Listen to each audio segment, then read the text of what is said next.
Well, good morning, and yes, look at that. The storm clouds are brewing. It's kind of a very, very interesting day today. It's windy. You can see the black clouds above me. It feels like it's just going to be a really stormy day.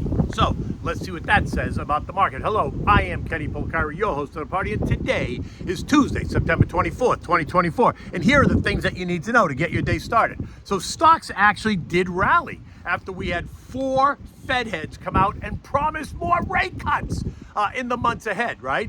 The message, well, the economy's just fine. Apparently there's absolutely nothing to worry about. Oil was down yesterday, but it's higher this morning, and gold is holding steady. And what do we have for dinner tonight? We're having the rigatoni. I made it with a beef shank sauce on Saturday. You got to see my Twitter. I posted pictures of the process. It was delish, and I'll give you that in a minute. So, stocks pulled a fast one yesterday as they ended the day higher, all on the idea that rates are going lower and maybe going lower faster than we thought. The Dow added 62 points. The S&P up 16 points. The Nasdaq added 26 points. The Russell lost 8 points, while the Trendwoods gained back 130 points of what that drubbing they took on Friday, while the equal-weighted S&P added 36 points. Okay, so get ready, because remember yesterday I told you that we were going to hear from Chicago Fed President Austin Goolsbee and Atlanta's Rafi Bostic. They were not expected to go against the Fed's latest move, and they didn't, and nor did Minneapolis Fed President Neel Kashkari or Fed Governor Chrissy Waller. All of these guys came out, and not only did they confirm that they supported the latest move, but they left the door wide open for another 50 basis point cut if the data demanded it. And that's interesting, because I'm not even sure the data demanded this cut, but the headline makes it very clear.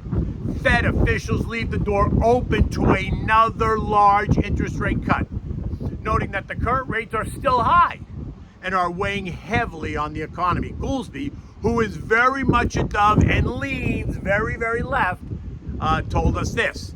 Over the next 12 months, we have a long way to come down to get interest rates to something like neutral to try and hold conditions where they are. He went on to say that the benchmark rate was hundreds, plural, of basis points above neutral, a rate that he said cannot be readily measured, although the FOMC committee did project and they did define the longer-term neutral rate as 2.9%, which I think is ridiculous, but that's a conversation for another day. Hundreds, by the way, means at least 200, but it could mean more. Recall that rates are now 4.75 and 5%, so a 200 basis point takes us down to 2.75, 3%, a level well outside of the historical norm and a rate that makes no sense to me, given the potential for inflation to surge once again. And trust me, it's already simmering. Now, it does make sense from a debt perspective. The Treasury has to fund the massive debt that we've created, so lower rates are better for the government. But they're not better for savers, capiche? In addition, lower rates are going to benefit those commercial real estate owners that got caught with their pants down after loading up on debt when borrowing was cheap, only to see those same cheap loan rates surge when rates started to rise, causing many to miss payments and lose their properties to the lenders. But don't stress over that, because those distressed properties, they created all kinds of opportunities for those savvy and well-managed real estate private equity guys that were just licking their chops, waiting for the bottom to fall out, buying properties for 50 cents on the dollar, and in some cases 20 cents on the dollar. See, there's always a silver lining somewhere. Okay. Now, Atlanta's Rafi Bostic, he did not directly commit to another 50 basis point cut, but warned the markets not to assume that it's going to be repeated. But he qualified that statement by saying, and I quote, "Any further evidence of material weakening in the labor market over the next month or so will definitely change my view on how aggressive policy adjustment needs to be." And then you have Neel Kashkari weigh in on the whole conversation via an essay published to the Fed's website, saying that he backed the move and he seeks 50 basis points more in reductions if the data demanded it, all while making it clear that the economy remains resilient. So here's the question. If the economy remains resilient and the labor market is not falling out of bed, which it is not, why did they cut rates by 50 basis points to begin with? In the end, the sense from all of this was that that we can expect a 25 basis point cut at the next two meetings, which is November and December, but not to be surprised if the Fed chose to cut by 50 basis points again. And that continues into the new year until we hit the 3.5, 375 funds rate, and then assess what the data says then. Look, it's starting to rain out, but you can see the storm behind me is really starting to pick up, the wind and stuff, and I'm starting to get rained on, but let's go. Remember, Goolsbee and Bostic and Waller are all voters on the FOMC. Neely is not. Now, all this happened as the S&P U.S. manufacturing PMI fell further into contractionary territory, falling from 48.6 to 47, while the S&P services PMI rose from 55.2 to 55.4, putting us further into expansionary territory. And considering we're a 75% services economy, that suggests that things are just fine. Now, just FYI, average prices for goods and services rose at the fastest pace in 6 months, and that suggests that we could see inflation pick up in the months ahead. Today, we're going to get the Philly Fed non-manufacturing activity survey, which is services. It's expected to be negative 9.3, but that's up from last month's negative 25.1. We're also going to get the Richmond Fed manufacturing index of negative 12, up from negative 19. Of the 11 S&P sectors, we saw weakness in tech, financials, and communications, and healthcare. Consumer discretionary was the upside winner, adding 1 full percent. Think lower credit card rates and the holidays coming. You got energy, basic materials, and real estate all gained 0.4. Industrials and utilities were up 0.3, and consumer staples added 0.1% overall. Now, bonds, they didn't really do much of anything, right? The TLT fell by 0.2. The TLH lost 0.15%. The 2-year is now yielding 3.58%. The 10-year is yielding 3.76%. 30-year conventional mortgages fell to 6.15%, while government money market funds are now paying at 4.5%, down from 5%. CD rates are also going to start to come down as well. Oil closed lower on Monday on the back of the weakening Eurozone business activities data, as well as the ongoing China story. But this morning, oil is up 1.4% at 71.40 as supply concerns increase as the war in the Middle East heats up, right? Israel is fighting now a battle on both the southern border as well as the northern border. More attacks by Israel into Lebanon now raise the risk that Iran is going to step in to assist Hezbollah and Lebanon against Israel. And in addition, another hurricane is building in the Gulf of Mexico, and that is threatening U.S. supply. Chevron and other oil producers are evacuating workers as a precaution. Oil still seems to be stuck in that 65, 72.5 range for now. The Middle East is going to be the catalyst for move up and through 72.5 if that continues to explode. Gold continues to trade and make new highs. Nothing new here. This morning it's trading at 26.50, but it did make another new intraday high at 26.64 overnight. Remember, gold is the ultimate safety play for investors and people as they grow more concerned about the economy and inflation. Trendline support is at 25.12, which is down 130 points or so from where we are, and resistance really remains elusive. U.S. futures were all over the place. They were up, they were down, then they're up.